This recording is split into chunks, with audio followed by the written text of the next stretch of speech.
جب اللہ کسی عورت سے راضی ہوتا ہے تو اس کے جسم میں یہ 8 نشانیاں ظاہر ہوتی ہیں۔ 8 ایسی نشانیاں جس عورت میں ظاہر ہوں تو وہ خوش ہو جائے کہ اس کا رب، اس کا خدا اس سے راضی ہو گیا۔ سمجھو، بسم اللہ الرحمن الرحیم، اللہ راضی ہوتا ہے تو 8 نشانیاں ظاہر ہوتی ہیں۔ اللہ کی اپنے بندے سے محبت کی نشانیاں، اگر کسی میں ایک نشانی بھی ظاہر ہو جائے تو سمجھ لینا کہ اللہ اس سے محبت کرتا ہے۔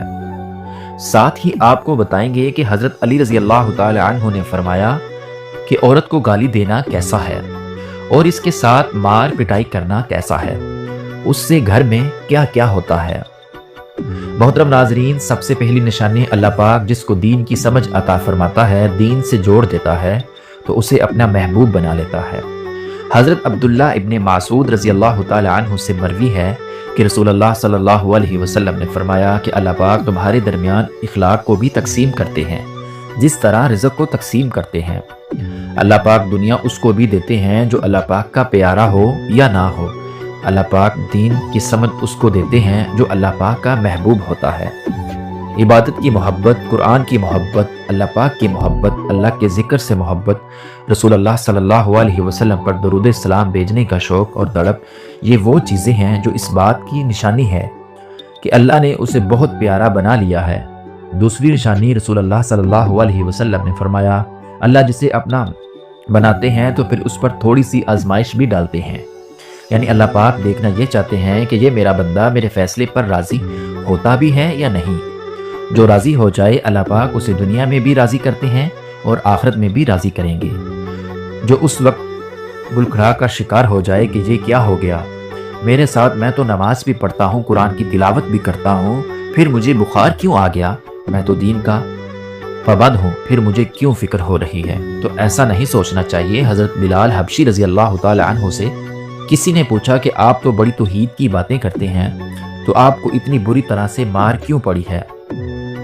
تو آپ رضی اللہ تعالی عنہ نے فرمایا کہ تم بھی تو بازار جا کر برتن خریدنے سے پہلے اسے بجا بجا کر دیکھتے ہو کہ مٹی صحیح طرح سے لگی ہے یا نہیں۔ بس اللہ نے بھی مجھے آزمایا تھا۔ اس کے بعد یہی وہ غلام تھا جس کا رنگ بھی کالا تھا، موٹے موٹے دانت تھے، جس کے بارے میں اللہ کے پیارے رسول حضرت محمد صلی اللہ علیہ وسلم فرماتے ہیں کہ جب بھی میں جنت میں جا رہا تھا، جب مجھے معراج کروائی گئی تو آگے آگے کسی کے چلنے کی آہٹ سنائی دی۔ میں نے حضرت جبرائیل علیہ السلام سے پوچھا کہ یہ کون ہے؟ جواب ملا، یہ بلال حبشی ہیں جو آپ کے آگے آگے چل رہے ہیں۔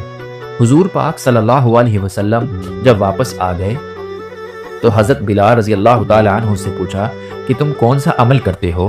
تو حضرت بلال حبشی رضی اللہ تعالی عنہ نے فرمایا کہ آپ نے ہی تو فرمایا تھا کہ ہر وقت باوضو رہنا، تو میں ہر وقت باوضو کی حالت میں رہتا ہوں، اور جب بھی وضو ٹوٹ جاتا ہے تو اسی وقت نیا وضو کر لیتا ہوں، اور جب وضو کرتا ہوں تو تب 2 رکعت نماز بھی پڑھ لیتا ہوں۔ چلتے زمین پر ہیں اور قدموں کی آہٹ جنت میں سنائی دیتی ہے۔ تو آزمائش اللہ پاک کی محبت کی دوسری نشانی ہے۔ اسی لیے اگر کوئی فکر یا پریشانی میں ہو، اس کا مطلب یہ نہیں ہوتا کہ پتہ نہیں کہ مجھے کیا ہو گیا۔ اللہ پاک اپنے پیاروں کو ہی آزماتا ہے۔ تیسری نشانی تو بہت ہی خوبصورت نشانی ہے، جس سے پتہ چل سکتا ہے کہ اللہ پاک کس سے راضی ہیں اور ہم سے محبت کرتے ہیں یا نہیں۔ اللہ پاک جب کسی بندے سے محبت کرتے ہیں نا تو اس کی طرف خوبصورت بلاؤں لاتے ہیں۔ حدیث میں آتا ہے کہ جب اللہ پاک کسی سے محبت کرتے ہیں تو اللہ حضرت جبرائیل علیہ السلام کو فرماتے ہیں کہ اس کے بعد آسمانوں میں زلزلہ آ جاتا ہے، سب فرشتے بے ہوش ہو جاتے ہیں، اور پھر جب اللہ کے حکم سے جب ہوش میں آتے ہیں تو سب سے پہلے حضرت جبرائیل علیہ السلام کو اجازت ہوتی ہے۔ تو حضرت ابراہیل علیہ السلام سوال کرتے ہیں کہ ہمارے رب نے کیا فرمایا ہے، اور اس کے بعد خود ہی کہتے ہیں اللہ نے جو بھی فرمایا ہوگا وہ حق فرمایا ہوگا۔ پھر اللہ فرماتے ہیں جبرائیل، میں نے آج اس بندے کو اپنا محبوب بنا لیا، تم بھی اسے اپنا محبوب بناؤ۔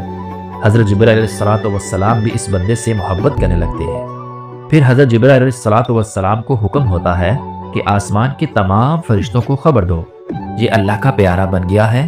حضرت جبرائیل علیہ السلام آسمان کے تمام فرشتوں اور نورانی مخلوقات کو بھی اس سے محبت کرنے کا حکم دیتے ہیں۔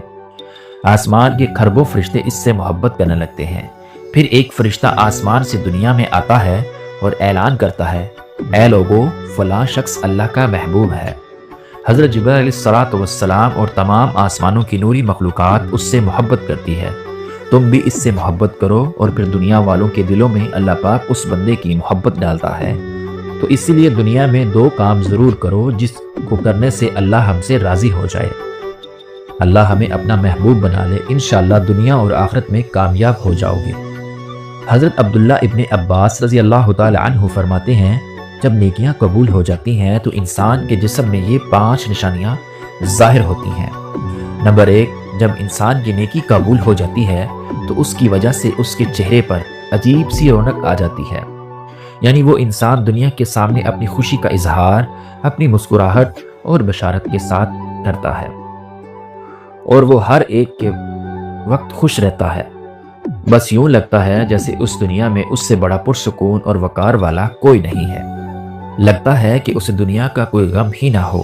یہ خوشی ہر ایک کو نصیب نہیں ہوتی۔ نمبر 2، اس کا دل روشن ہو جاتا ہے، یعنی وہ ہر وقت اللہ کے وعدوں پر امید رکھتا ہے۔ اس کے پاس کچھ ہو یا نہ ہو، لیکن اس کے دل میں اتنی خوشی ہوتی ہے کہ اس کو کوئی پرواہ ہی نہیں ہوتی۔ اور یہ یاد رکھنا کہ امیر انسان مال سے نہیں بنتا، بلکہ امیر ہمیشہ دل سے بنتا ہے۔ حضرت علی رضی اللہ تعالی عنہ فرماتے ہیں، دولت مٹی کی طرح ہے اور مٹی کو پیروں کے نیچے رکھنا چاہیے۔ اگر سر پر چڑھاؤ گے تو وہ قبر بن جائے گی، اور قبر زندہ لوگوں کی نہیں ہوتی۔ نمبر 3، جب کسی کی نیکیاں قبول ہو جاتی ہیں تو اس کے جسم میں نیکی کی طاقت آ جاتی ہے اور شیطان اسے گمراہ نہیں کر سکتا۔ شیطان سے بچنے کی قوت اللہ اس کے جسم میں پیدا کر دیتا ہے۔ نمبر 4، وہ اپنے مال و دولت میں فراوانی پیدا کرتا ہے، یعنی اللہ اس کے پیدا کرتا یعنی اللہ اس کے رزق میں برکت پیدا کرتا ہے۔ وہ چاہے لوگوں میں کتنا بھی خرچ کرے، ضرورت مندوں کو کتنا بھی بانٹے، اس کی دولت میں کمی نہیں آتی۔ حضرت علی رضی اللہ تعالی عنہ فرماتے ہیں، نصیب کا رزق انسان کو ایسے تلاش کرتا ہے جیسے مرنے والے کو اس کی موت۔ نمبر 5، لوگوں کے دلوں میں اللہ اس کی محبت پیدا کرتا ہے، یعنی جب اللہ اپنے بندے سے خوش ہوتا ہے تو اس وقت اس کی محبت لوگوں کے دلوں میں پیدا کر دیتا ہے۔ محترم ناظرین، اب آپ کو بتاتے ہیں عورت کی ذمہ داریاں۔ حضرت علی رضی اللہ تعالی عنہ فرماتے ہیں، عورت کی سب سے بڑی ذمہ داری کیا ہے؟ حضرت علی رضی اللہ تعالی عنہ کی خدمت میں ایک شخص آیا اور دست ادب کو جوڑ کر عرض کرنے لگا، یا علی، میری بیوی میرے گھر کا کام کاج صحیح نہیں کرتی، نہ میرے کپڑے کی دیکھ بھال کرتی ہے، نہ گھر کی صفائی ٹھیک سے کرتی ہے، تو کیا میرا ڈانٹنا غصہ کرنا صحیح ہے؟ بس یہ کہنا تھا تو حضرت علی رضی اللہ تعالی عنہ نے فرمایا، اے شخص، اس نے کہا کہ تمہاری بیوی پر تمہارے گھر کا کام واجب ہے۔ یاد رکھنا، اسلام نے عورت کی عزت کو جتنا بلند کیا ہے اتنا کسی مذہب نے نہیں کیا۔ میں نے اللہ کے رسول صلی اللہ علیہ وسلم سے سنا ہے کہ عورت کی سب سے بڑی ذمہ داری یہ ہے کہ وہ اپنی اولاد کی اچھی پرورش کرے اور وہ اپنی اولاد کا خیال رکھے، لیکن اگر اپنی اولاد کی پرورش کرنے کی ضرورت شوہر سے مانگنا چاہے تو وہ بھی مانگ سکتی ہے۔ اور تم گھر کے کام کی بات کر رہے ہو؟ خوشی سے گھر کا کام عورت کرتی ہے، گھر کو سنبھالتی ہے، تو یہ اس کی عظمت ہے، یہ اس کا بڑا پن ہے۔ اس کا شکریہ ادا کیا کرو، اس کا احترام کیا کرو۔ میں نے اللہ کے رسول صلی اللہ علیہ وسلم سے سنا ہے، جس وقت عورت اپنے گھر کا کام کرتی ہے اس وقت اللہ اپنے فرشتوں کو زمین پہ بھیجتے ہیں اور کہتے ہیں، جب تک یہ عورت گھر کا کام کرتی رہے اس کے لیے عبادت لکھتے رہو، اور وہ وقت جو عورت کے گھر میں کام لگاتی ہے وہ اس کی عبادت میں شامل کیا جاتا ہے۔ یہ عورت کی عظمت ہے کہ وہ تمہارے گھر کو جنت بناتی ہے، تمہارے بچوں کو عظیم انسان بناتی ہے۔ لیکن اگر کوئی عورت پر ظلم کرے، گھر کے کام کی وجہ سے اسے ٹوکتا رہے، اس پر ظلم کرتا رہے، تو روز محشر میں اللہ اس انسان کو گدھے کی شکل میں اٹھائے گا اور دوزخ کا ایک دروازہ ان لوگوں کے لیے کھولا جائے گا اور یہ کہا جائے گا کہ یہ وہ انسان ہے جنہوں نے اپنی ہی عورتوں پر ظلم کیا، ان کو احتیاج سمجھا اور ان کو غلام سمجھا۔ ناظرین، اب آپ کو بتاتے ہیں حضرت علی رضی اللہ تعالی عنہ نے فرمایا، گھر میں عورت کا رونا کیسا ہے؟ عورت پر ظلم کرنے کی کیا سزا ہے؟ حضرت علی رضی اللہ تعالی عنہ رستے سے گزر رہے تھے، دیکھا کہ ایک شخص اپنی بیوی پر ظلم کر رہا تھا۔ حضرت علی رضی اللہ تعالی عنہ ان کے قریب گئے اور فرمانے لگے، اے شخص، اللہ سے ڈرو